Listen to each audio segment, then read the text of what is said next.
മുഖ്യമന്ത്രിയെ അഭിനന്ദിച്ച ഗവർണർ പ്രകോപനപരമായ വിഷയങ്ങളിലും മുഖ്യമന്ത്രിയുടെ ആത്മസംയമനം പ്രശംസനീയമെന്ന് ഗവർണർ.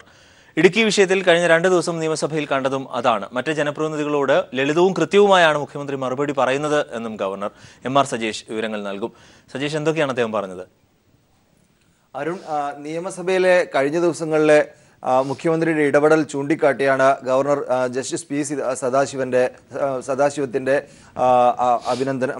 മുഖ്യമന്ത്രിയെ അഭിനന്ദിച്ചിട്ടുള്ളത്. പ്രകോപിതമായ സംഭവവികാസങ്ങൾ ഉണ്ടാകുന്ന ഘട്ടത്തിൽ പോലും മുഖ്യമന്ത്രി അക്ഷോഭ്യനാണ്, സംയമനത്തോടുകൂടി പെരുമാറുന്നു. നിയമസഭയിൽ കാണുന്നത് അതാണെന്ന് റിട്ടയർഡ് ജസ്റ്റിസ് പി സദാശിവം അല്പം മുമ്പ് പറഞ്ഞു.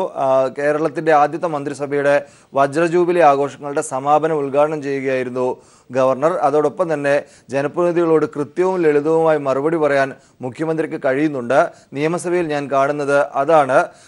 നിലവിൽ വലിയ ഒരു ജനസമുദ്രം തന്നെ ഈ പരിപാടിക്ക് എത്തിയിട്ടുണ്ട്.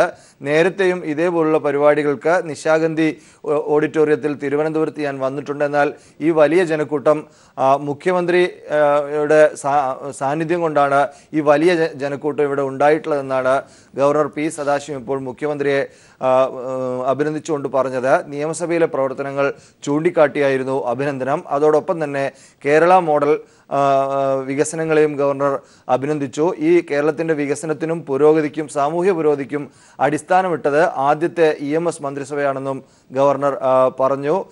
മുഖ്യമന്ത്രി പിണറായി വിജയന്റെ സാന്നിധ്യത്തിൽ കൂടിയായിരുന്നു ഗവർണറുടെ അഭിനന്ദനം.